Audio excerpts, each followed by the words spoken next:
What's going on? Happy week 10, baby. Just another day. Getting better. Getting stronger, getting more fit. It's a heat suit run day. I don't know what the temp is. We'll call it 70. We got long sleeve on, sweatshirt, hat, sweatpants, trail shoes, and we're coming off the Run to Remember half. Going up a hill right now. Out of breath.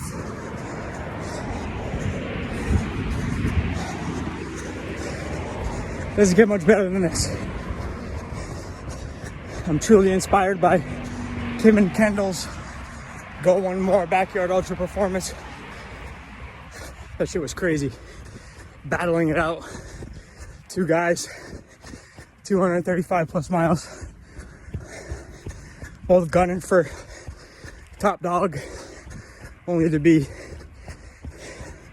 stopped by Mother Nature and having to share the championship. Truly, truly inspiring, and it's consuming my brain and my thoughts today and on this run. So I can't wait to run my next ultra. It's gonna be in less than a month. I get the Flat Rock 6-hour trail race in Dunstable, Mass. It's gonna be a lot of elevation there. It's a 5-mile loop, and you do it as many times as you can in 6 hours. Gonna be fun. Gonna be a good test. Haven't thought about what my goals are for that one, but we're just focused on today. Gonna get 6 in, and then get back to work. Have a few more clients today, so just wanted to check in. Looking forward to this week. Goal is 60 miles. Morning, guys. How's it going? Over here at the Newton North track again. Got a 300-meter repeat workout today. We got 12 of them. Trying to go at 5:20 pace per. So that's like a minute per 300-meter rep.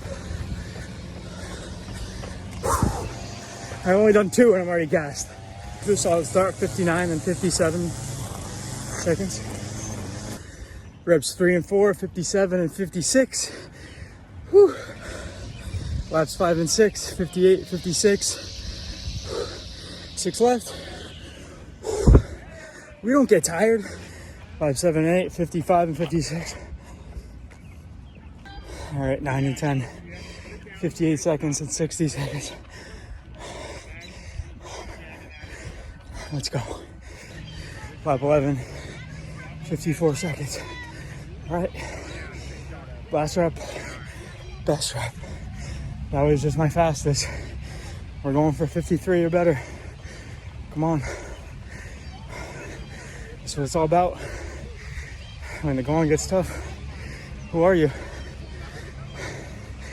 Do you rise to the occasion? Do you get tough? Or do you get weak and quit? This is the shit I ask myself. It's not going to be easy at mile 22 of the Anchor Down Ultra when I'm going for the record. So you start developing this mindset now. We got 1 rep. I'm gonna go for 53. I don't know why I always do that. I just don't know what else to do when I'm looking at the camera. We'll do that. Smiling always makes it feel a little easier. All right, baby, 53. Do we have it in us? I think we do. We might even have 52. I don't know. I'll film this one just so we can have a little social proof.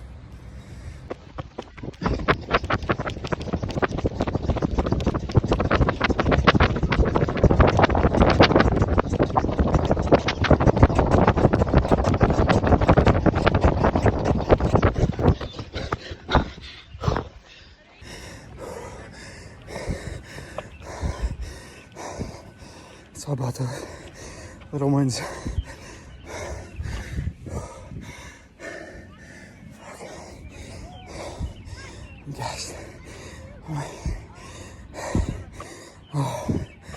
So pumped I did that. Let's go. Last rep. Best rep.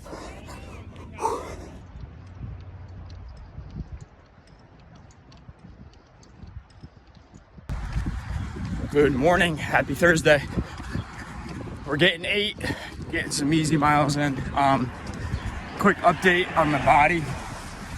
I have a little injury brewing right now. I felt pretty good this whole time, but just want to be transparent and talk about injuries that come about during this training cycle. Since I am a physical therapist and I have the ability to identify what they are, what causes them, and how to fix them fast. So on the outside of my foot, I have some pain.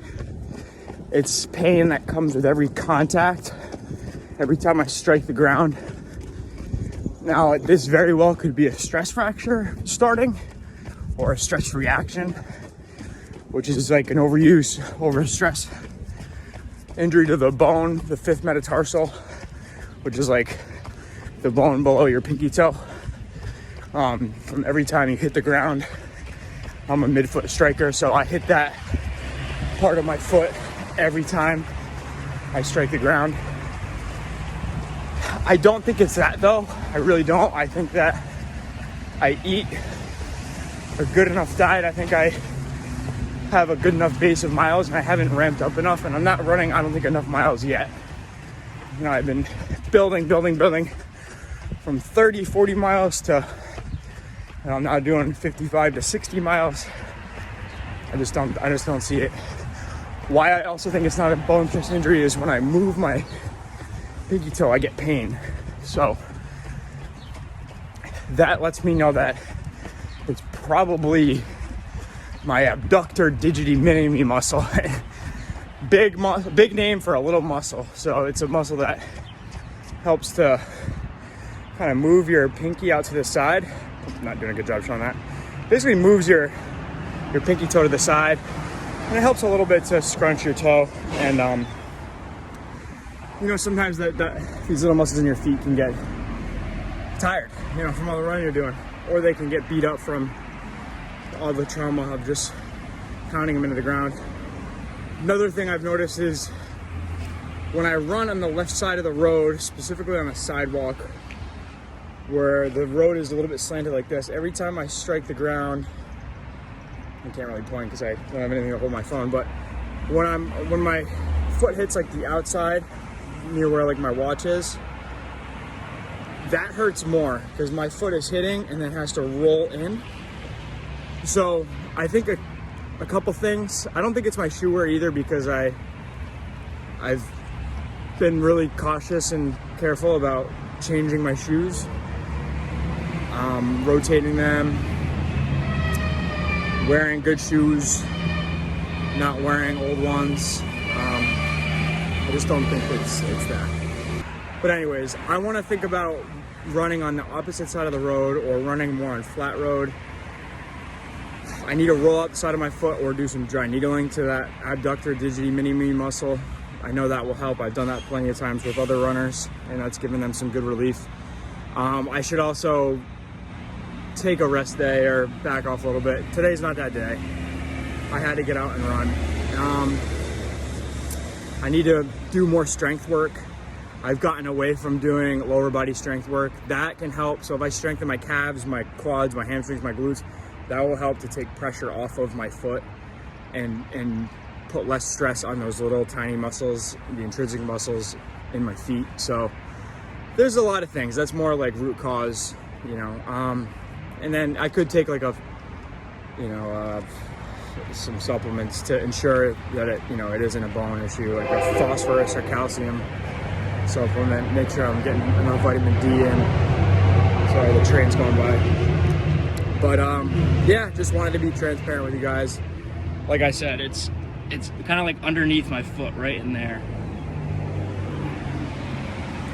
You know what though? I felt pretty good this entire build, and these things come up. If you want to like do big things like set records or win ultra marathons, you're gonna have some pain along the way, and sometimes you just gotta suck it up and deal with it. and be tough. Most of the times it's not gonna be very serious. So in my experience, treating it, taking care of it, and continuing to push on and run through it, maybe taking a rest day or two helps, and can kind of solve it. More rare times than not, it's something serious that will sideline you for a while. So sometimes you just got to be tough.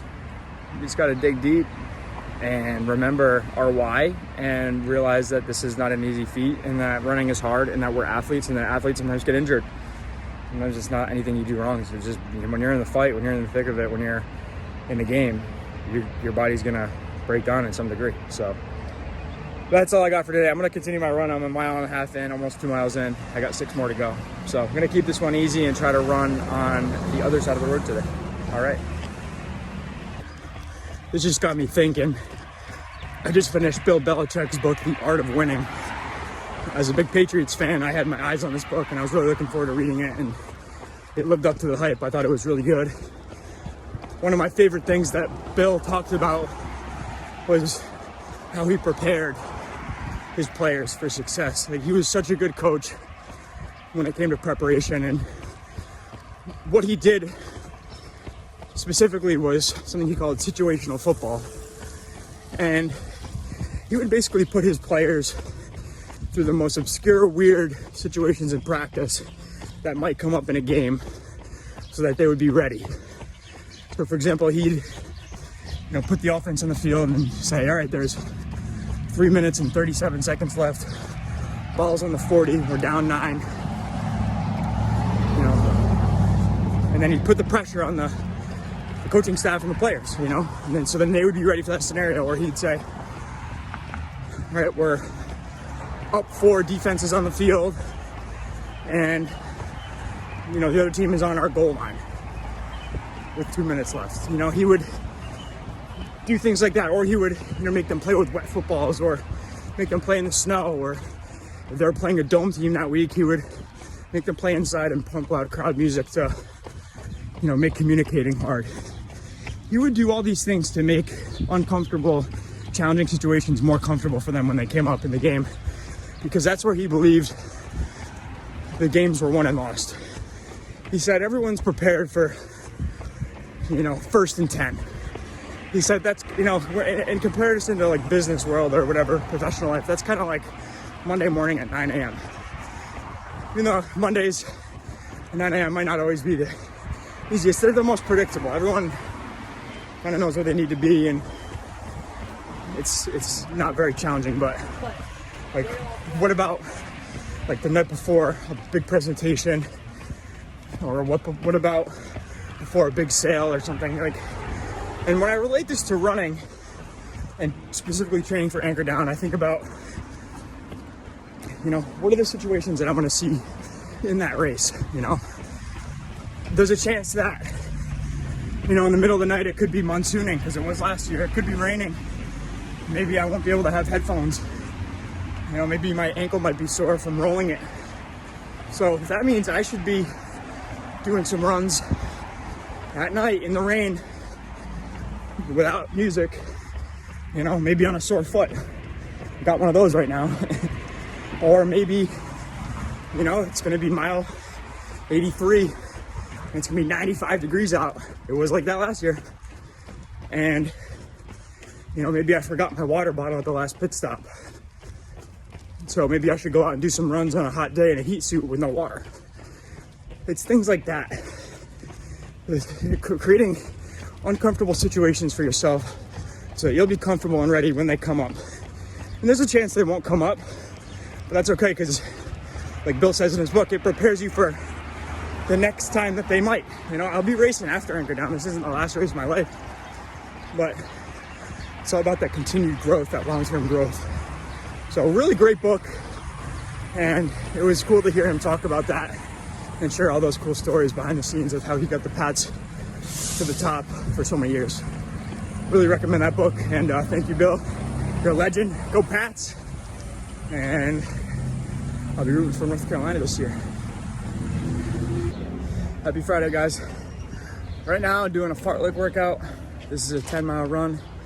where I did a 3-mile warm-up, and then I'm doing 2 minutes on, 2 minutes off. The on portion is about half marathon pace or a little bit slower because I'm tired. I'm trying to hit half marathon pace.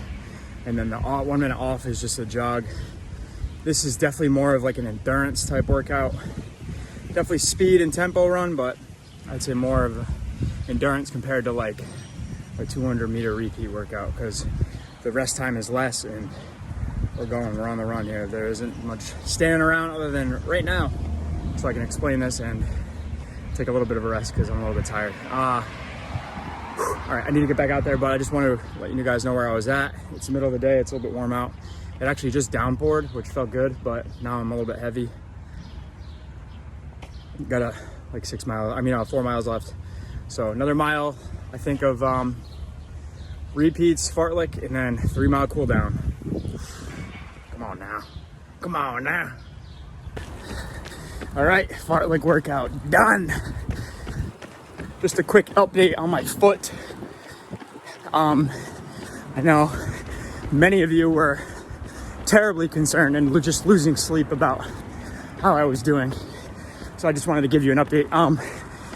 It honestly feels 100%. I truthfully didn't do anything rehab-wise to make it better. I just woke up yesterday and it felt fine. So thank God. It was probably just a very minor muscle strain of that abductor digiti mini-me muscle and nothing bone related. However, this was a great wake-up call for me, as I need to get my butt into gear and start doing more strength workouts. And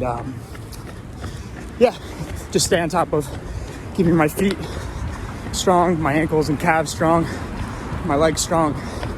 Make sure I'm doing all of my recovery work to stay ahead of any injuries, because that very well could have turned into something more serious. I've had pains like that before in my feet, and it's kept me sidelined for a lot longer. So luckily I didn't miss any time running. I did 8.5 easy yesterday, and then we did a tempo run just now. So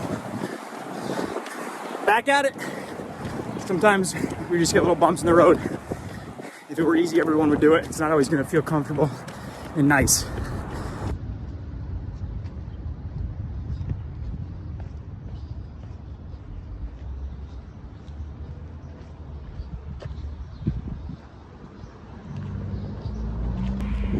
Good morning, happy Sunday. I am, 5 or 6 miles into my long run. We got, 15 to 18 over a hilly route, and I'm gonna make sure I get my hilly miles in by attacking Summit today. Summit Ave is a infamous hill over here in Boston. I think I'm in Brookline actually, but it's a long hill, and it takes a long time to get up it, and it's very steep, and I'm gonna go up it, and then I'm gonna come down it, and then continue on into my route into Boston. And I'm not looking forward to it, to be honest with you. I haven't done this in a long time. I just showed it, and that's just to the first crest, and there's a whole nother steep part of it, so that's gross. That was spit. All right, I will check back in when I'm done, or at the top. All right, bye.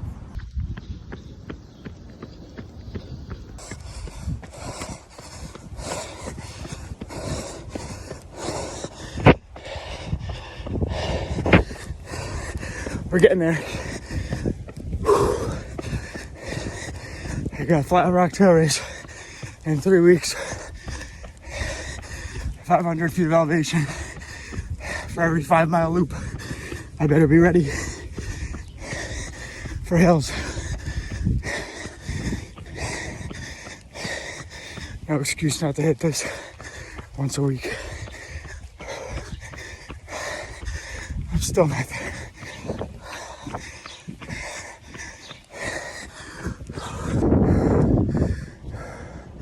All right, we hit the summit.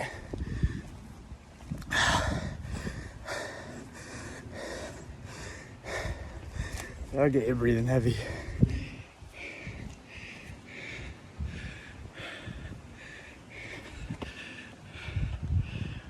Beautiful day. Now we run back down and continue on our journey. All right. So much better to run down hills. It feels effortless. Effortless. This still builds up your quads, builds up your legs. It's good to get a little bit of speed going downhill. Because the whole time you're braking, you're using your quads to slow yourself down so you don't just fly down it. Hamstrings and glutes are used mostly when you're going up, and then you're mostly using your quads when you're going back down. The more you know. Good old Summit Ave. All right, we're almost into Back Bay. All right, emergency, change of plans. We are turning around and heading back because I realized that when I used the bathroom, I don't know, about 2 miles back, that I left my water bottle in the bathroom. It's actually not even my water bottle, it's Jen's. So fingers crossed that it's still in there. Oh man. I was just waiting to take a gel and then, chase it down. I'm like, what do I have to drink? Oh no, I forgot my water bottle. I remembered I put it down. Hopefully no one stole it. We're going back to Eagles Deli. Back to BC land. Luckily we're not too far. So that changes our plans. No running into Boston today. At least we got the summit, but mission, go get the water bottle and then we'll figure it out. All right. Truth be told, I'm having the worst luck with water bottles. I broke my original one. Then I got a new one. And I actually lost that at the What's Up at 50K. And now I left Jen's behind in her men's bathroom. Oh no. Okay. Wish me luck, guys.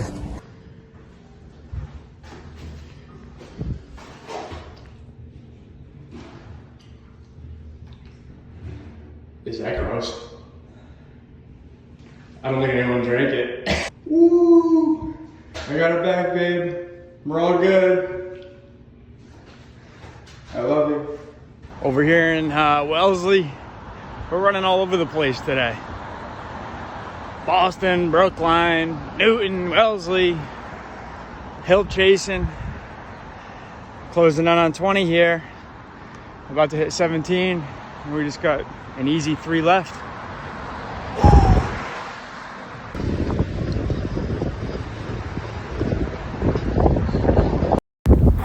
Happy that's done. 21. We did some bonus miles today. Let's see.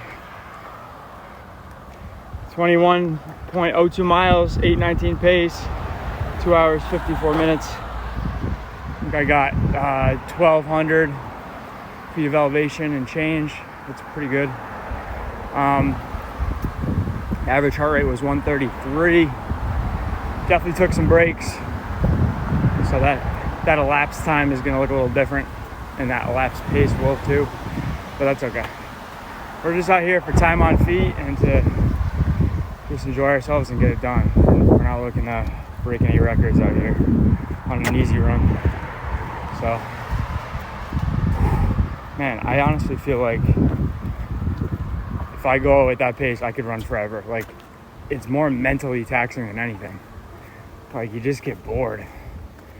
I mean, you listen to the same songs over and over. Like, I've listened to audiobooks. Like, it's really just a mental battle.